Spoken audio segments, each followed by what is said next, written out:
پوری توجہ سے سنیے کہ کس طرح سے آیا اور اس کی دقت. تو میں سمجھ جب حضرت عمار یاسر آئے اور خطبہ دیا تو اب دیکھیے خطبے کو تو چھپا نہیں سکتے، اس لیے کہ 1 لاکھ سے زیادہ کے مجمع سے خطاب کیا، اس کو چھپا تو نہیں سکتے. مگر کیا کیا کہ حضرت عمار کی تقریر میں بھی تحریف کی. کیا عمار نے تقریر کی، تقریر کے دوران کہا مسلمانوں خداوند عالم نے ہمارا تمہارا امتحان لیا ہے. ایک طرف رسول خدا کی بیوی ہے جو ہم سب کی ماں ہے، دوسری طرف علی بن ابی طالب ہیں جو کہ رسول کے وصی ہیں. ہم ان دونوں کے بیچ میں آزمائش میں ہیں. یہاں تک تو ہر انسان ہر مسلمان شاید مان جائے، مگر اس کا جو یہ جو دوسرا ٹکڑا ہے. اب آپ دیکھیے جب راوی روایت میں تحقیق کرنے اجتہاد کرنے جاتا ہے تو کیا کرتا ہے، اس کے ایک ایک ٹکڑے کو ٹکڑے کر کے دیکھتا ہے کہ کون سا ٹکڑا صحیح ہے اور کون سے ٹکڑے کو بیچ میں فٹ کیا گیا. یہ اجتہاد کی دقت ہوتی ہے، اس طرح سے مجتہد اجتہاد کرتا. تو اب جب انہوں نے تقریر کی تو اب ان کی خطابت کے بیچ میں جس جملے کو فٹ کیا گیا، آپ سوچیں عمار یاسر نے خطاب کرتے ہوئے کہا مسلمانوں ایک طرف ماں دوسری طرف وصی، اور ماں بھی وہ ہیں جو دنیا اور آخرت دونوں میں جنت میں بھی اور دنیا میں بھی خاتم الانبیاء کی بیوی. سوال یہ ہے سرور کائنات رسول کے آنسو عبدالشکور حافظ عبدالشکور کی کتاب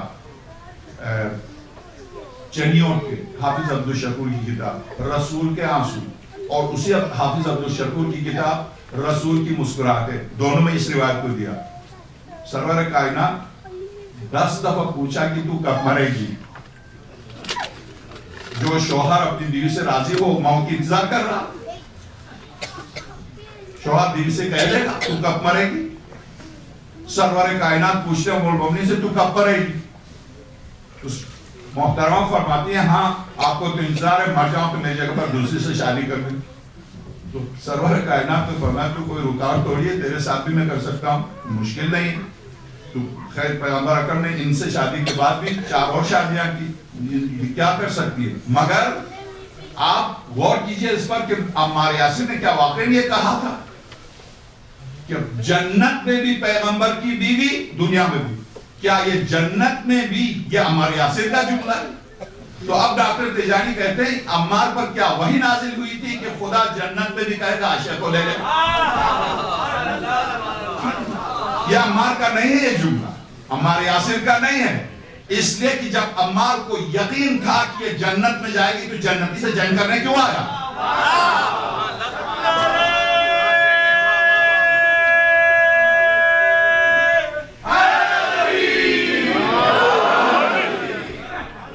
جنتی سے جنگ کرنے کیوں آیا؟ یہ لفظ عمار کا ہو ہی نہیں سکتا. عقل و نقل و قرآن کے خلاف ہے.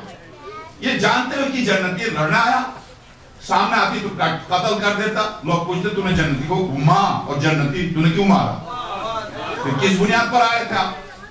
یہ عمار کا ہے ہی نہیں. وہ کون ہے یہ کہنے والے کہ جنت میں بھی کیا یہی رہ گئی کہ جنت میں بھی خدا اس کو آگے کر دے؟ مسئلہ یہ جملہ عمار کا نہیں ہے.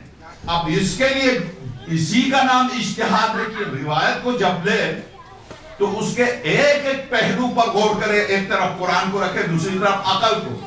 تو یہ کہتے ہیں جنہوں نے قرآن کو بھی ہٹا دیا عقل کو بھی ہٹا دیا تو اب دین ان کا بنومے کا ہے، نہ عقل ہے نہ قرآن.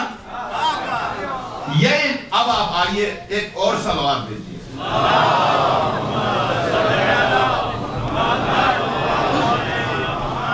صفحہ 52 الصالح الوردانی مصر کے سب سے بڑے اخبار کے چیف ایڈیٹر شروع میں. اس کے بعد جب تحقیق کرنے لگے تو وہاں سے ہٹا دیے گئے، پھر وہاں سے جیل گئے، پھر وہاں سے 10 دفعہ جیل گئے، آئے جیل گئے.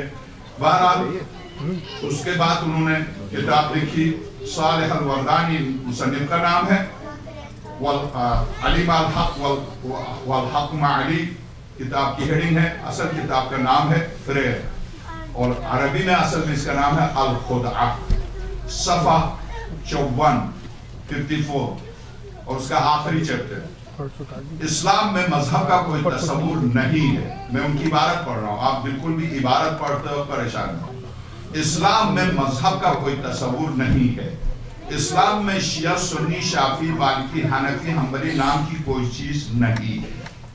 ہم بھی کہتے نہیں ہے, نہیں ہے. یہ تمام نام مختلف تاریخی ادوار کے مرہون منت تھے, اور یہ سیاست کے تراشے ہوئے نام ہیں.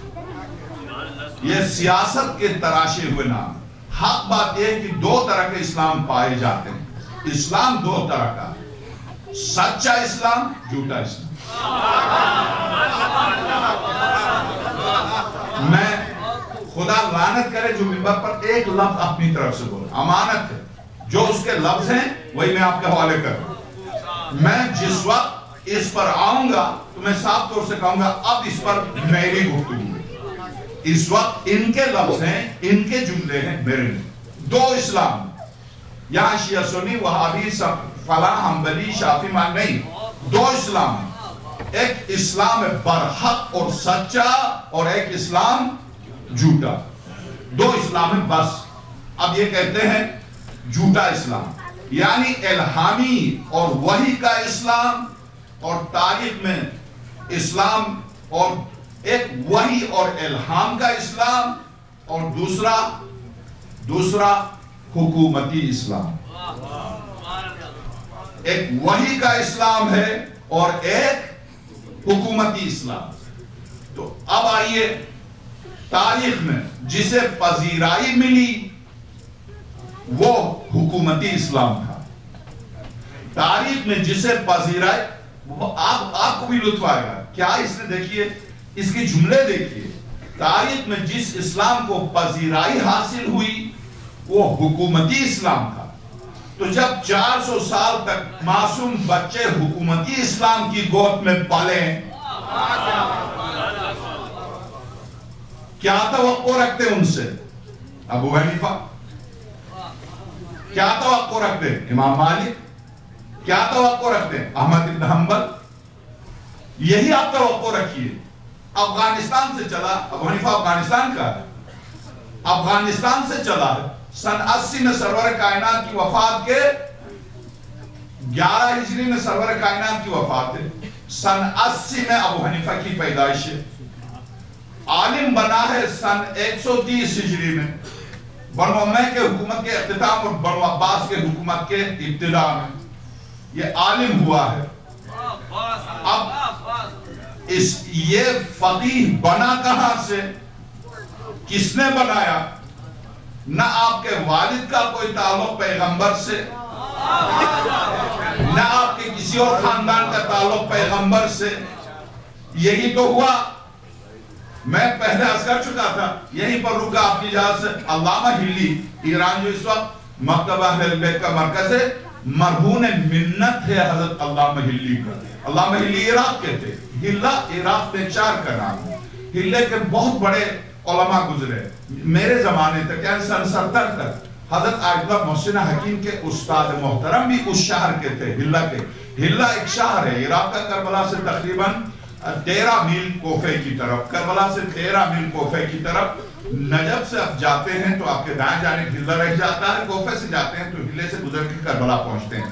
میرے اکثر سادات موسوی کے جد اعلیٰ قاسم, وہاں ان کا بہت بڑا مزار ہے. جو زائرین گئے ہیں یقیناً ان کو پتا ہے قاسم, بلکہ اس شہر کا نام ہی قاسم ہے. اب ہلہ شہر سے تقریباً 4 میل کے آگے جا کر قاسم آتا ہے. جگہ کا نام اب قاسم ہے چونکہ حضرت قاسم کے نام سے. بہت بڑی زیارت ہے. جیسے تہران میں آپ نے دیکھا ہوگا شاہ عبدالعظیم, امام حسن مجتبیٰ کے پڑھ پوتے ہیں شاہ عبدالعظیم. اسی طرح سے قاسم, تو قاسم چونکہ اس ہلے سے بہت بڑے علماء گزرے ہیں. یہ شرف 3 علماء کو جو شرف حاصل ہے, یہ وہ شرف حاصل ہے جو حبیب بن مظاہر کو حاصل ہے.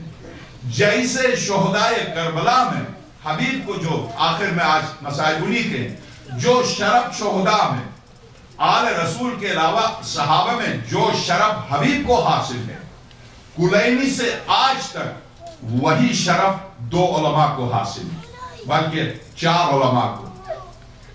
دو نجف میں ایک اللہ